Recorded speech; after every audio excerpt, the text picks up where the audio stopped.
नमस्कार, वंदे मातरम। मैं हूं श्याम गिरी। आप देख रहे हैं हमारा चैनल मुद्दा भारत का। आज मैं चर्चा कर रहा हूं विधानसभा चुनाव के मद्देनजर महाराष्ट्र की।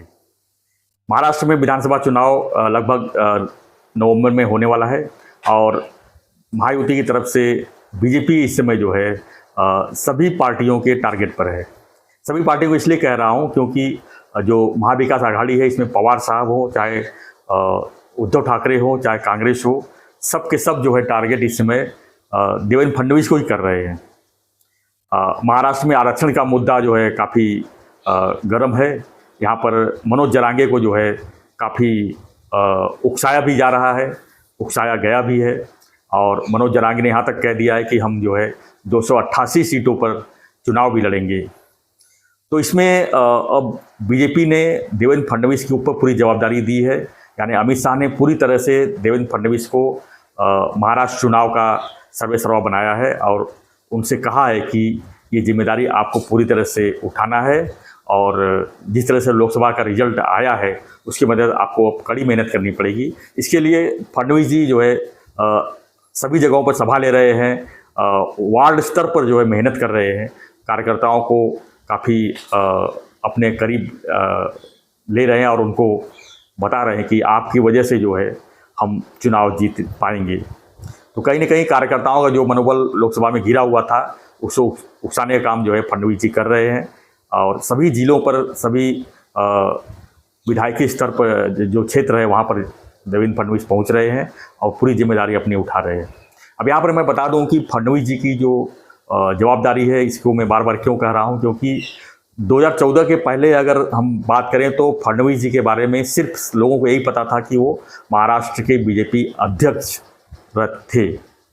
2014 में उनको जिम्मेदारी दी गई मुख्यमंत्री की और उन्हें वो सक्सेस होकर दिखाए। उन्होंने मुख्यमंत्री रहते हुए उन्होंने दिखाया। तो उस समय और भी बड़े बड़े नेता थे मुख्यमंत्री बनने के लाइन में, जैसे कि एकनाथ खड़से जी थे, विनोद तावड़े जी थे। हालांकि उसके पहले गोपीनाथ मुंडे जी का सबसे पहले नाम लिया जाता था, लेकिन वो उनकी अकस्मात निधन से जो है उनका नाम मतलब खाली हो गया। नितिन गडकरी का नाम भी हर बार जो है लोग लेते हैं कि नितिन गडकरी महाराष्ट्र के बड़े नेता हैं और उनको जो है महाराष्ट्र की जिम्मेदारी एक बार देनी चाहिए। लेकिन नितिन गडकरी इस समय सेंट्रल में है और उनके ऊपर बड़ी जवाबदारी है हाईवेज की। यानी हाईवेज को उनको पूरे देश में जो है अच्छे प्रोजेक्ट पे तैयार करना है, अच्छे सिस्टम से बनाना है और उसमें कामयाब भी हो रहे हैं। लेकिन कहीं ना कहीं लोगों को लगता है कि अगर गडकरी जी होते महाराष्ट्र के मुख्यमंत्री तो कुछ और, खासकर मुंबई और सबर्बन इलाके के लोगों को। यहाँ पे मैं ये एक बात बताना चाहता हूँ कि फडणवीस को क्यों बार बार टारगेट किया जाता है। क्या वो ब्राह्मण है इसलिए? क्या 2014 के पहले वो ब्राह्मण नहीं थे? तो क्यों मुख्यमंत्री क्यों बनाया गया? और 2014 के बाद 2019 की इलेक्शन आई, तब भी उन्होंने कहा था कि मी पुन्हा येईल और इसको लेकर काफ़ी लोगों में, यानी खासकर उद्धव ठाकरे के लोगों ने जो है उनका काफ़ी मजाक भी उड़ाया कि मी पुन्हा येईल बोले और नहीं आए। लेकिन इसमें कहीं ना कहीं गद्दारी तो उद्धव जी ने ही किया कि साथ में चुनाव लड़े और महाविकास आघाड़ी यानी कांग्रेस और एनसीपी के साथ सरकार बना ली। सीएम रहते हुए देवेंद्र फडणवीस ने तो अपना पूरा काम किया।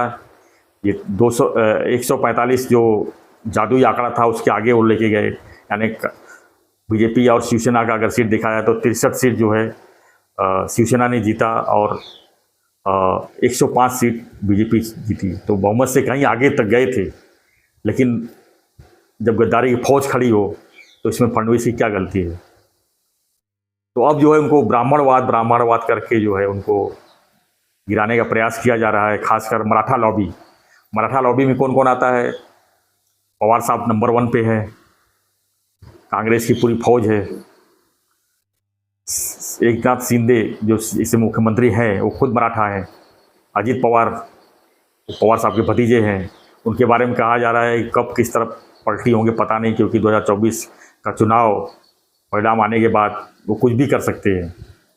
हालांकि बीजेपी शिवसेना की सत्ता जब बनी 2022 में फिर से, तब अजित पवार की ज़रूरत नहीं थी, लेकिन विपक्ष को कमज़ोर करने के लिए कहीं ना कहीं अमित शाह ने जो है ये खेल खेला और हालांकि अजीत पवार के ऊपर इतने बड़े भ्रष्टाचार का आरोप लगा था, उसके बाद भी उनको उन्होंने पार्टी में लिया और उसका कहीं ना कहीं खामियाजा उनको लोकसभा में भुगतने को मिला। क्योंकि नेता तो आ गए, लेकिन लोगों में एक चर्चा बड़ी सरदर्द बनी रही कि बीजेपी जो है डरा धमका कर, ईडी का डर दिखा के, सीबीआई का डर दिखा के उनको अपने पार्टी में ले रही है, भ्रष्टाचारियों को अपने पार्टी में ले रही है। तो कहीं ना कहीं फडणवीस को बदनाम करने की साजिश चल रही है महाराष्ट्र में और नैरेटिव फैलाया जा रहा है, बहुत बुरी तरह से नैरेटिव फैलाया जा रहा है कि बीजेपी हार जाएगी इस बार, महायुति सत्ता में नहीं आएगी, मुख्यमंत्री एकनाथ शिंदे का जो है जादू नहीं चल पाएगा, खासकर बीजेपी जो 105 सीट थी 2019 में 70-75 के ऊपर नहीं जा पाएगी, कोई 50 कह रहा है। ये जो नैरेटिव फैलाया जा रहा है, इसके ऊपर अब बीजेपी को जमीनी स्तर पर उतरना होगा। हर कार्यकर्ता को, हर नेता को, हर उपनेता को अपने वार्ड स्तर पर लोगों के बीच में जाके एक बड़ी भूमिका रखनी पड़ेगी। सत्ता है, लाडली बहना योजना भी लाए हुए, उसका भी असर पड़ेगा। महिलाओं में काफ़ी इसमें पॉपुलरिटी है कि लाडली बहना योजना की तरफ उनको पैसे मिल रहे हैं, आगे भी मिलेंगे। अगर सत्ता परिवर्तन हो गया तो हो सकता है लाडली बहना योजना उनको न मिल पाए, बंद हो जाए, ये भी डर है। तो ऐसे में जो है महिलाओं का कहीं ना कहीं वोट बैंक महायुति की तरफ जाएगा, नो डाउट। लेकिन खाली लाडली योजना लाने से सरकार स्थापित नहीं हो पाएगी, इससे और भी ज़मीनी स्तर पर लगना होगा। खासकर जो लोगों की आम मुद्दाएं हैं, जो महंगाई जैसी समस्या है, उसके लिए भी आगे आना, उसके लिए भी विकल्प ढूंढना पड़ेगा। क्योंकि महंगाई जो है कम नहीं हो रही है, महंगाई बढ़ती जा रही है, टैक्सेस बढ़ते जा रहे हैं। तो ऐसे में बीजेपी को एक ठोस कदम उठाने की ज़रूरत है। 4 स्टेट में चुनाव है, देखा जाए तो कश्मीर, झारखंड, हरियाणा और फिर महाराष्ट्र। महाराष्ट्र का भी डेट क्लियर नहीं है, लेकिन अक्टूबर और नवंबर में चुनाव हो जाएंगे, ये तो पक्का है। तो ऐसे में महाराष्ट्र एक जो आर्थिक राजधानी है, अगर बीजेपी के हाथ से चली गई तो बहुत बड़ा सेटबैक हो जाएगा और बहुत बड़ा नुकसान हो जाएगा, ऐसा लोग मानते हैं। और महाराष्ट्र के लिए भी नुकसान की बात है, क्योंकि केंद्र में सरकार है बीजेपी की और एनडीए की, और यहाँ पर अगर एनडीए आघाड़ी सरकार बनती है तो कहीं ना कहीं विकास के मुद्दों को लेकर काफ़ी समस्याएं हो सकती है। केंद्र सरकार किसी भी हालत में मदद नहीं करेगी, आर्थिक मदद सबसे बड़ी चीज़ होती है। टैक्स वसूलती है केंद्र सरकार और राज्य को देती है, तो सब नुकसान हो सकता है, डेवलपमेंट में नुकसान हो सकता है। जिस तरह से देखा आपने कि 2019 में जब महाविकास आघाड़ी बनी थी तो कितनी योजनाएं थी, कितने प्रोजेक्ट थे बड़े बड़े जो बंद हो चुके थे, लगभग ठप हो चुके थे। जैसे मेट्रो है, बड़ी बड़ी सड़कें हैं, महामार्ग है, वो सब ठप हो चुके थे क्योंकि पैसे, सेंट्रल ने पैसे देना बंद कर दिया था, कहीं ना कहीं कुछ आरोप लगाना शुरू कर दिया था। तो तनातनी में जो है नुकसान तो महाराष्ट्र के लोगों का होता है। तो ऐसे में अब जो है देवेंद्र फडणवीस के सामने इस समय करो या मरो की स्थिति की हालत है।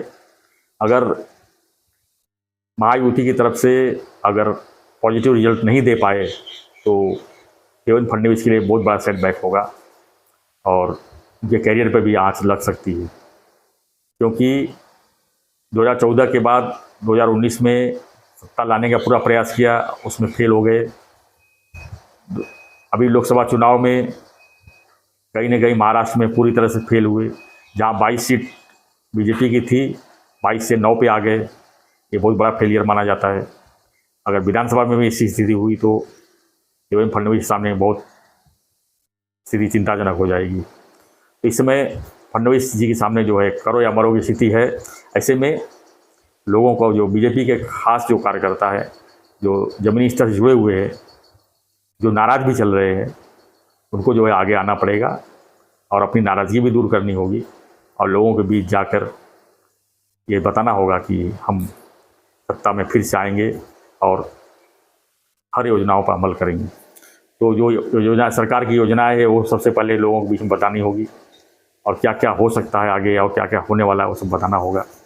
और कहीं ना कहीं जो है जो नैरेटिव फैलाई जा रही है विपक्ष की तरफ से, उसको ठीक करना होगा। उसके खिलाफ पूरी तरह से आजकल स्थिति और भी जो बदलापुर का जो हालत हुई, लोग रास्ते पे उतरे, उसके खिलाफ भी लोग काफ़ी नेगेटिव फैलाया जा रहा है विपक्ष तरफ से। तो ये सब चीज़ों को जो है फाइट करके आगे आने की ज़रूरत है, क्योंकि समय बहुत कम है और फडणवीस जी के लिए बहुत बड़ी चुनौती है। अब देखते हैं इस चुनौती को, ज़्यादा समय तो नहीं है, इस चुनौती का रिजल्ट किस तरह आता है वो समय की बात है। तो फ्रेंड्स, एक सुझाव और है कि बहुत से लोगों की शिकायत रहती है कि हम वोट देने जाते हैं तो हमारा नाम नहीं होता है। तो वोटिंग में लोग नाम उसी दिन देखते हैं जिस दिन वोट देने जाना होता है, उसके पहले वो क्यों देखेंगे, सही बात है। इसलिए आपसे अनुरोध है कि आप अभी भी ट्राई कर सकते हैं, ऑनलाइन ट्राई कर सकते हैं।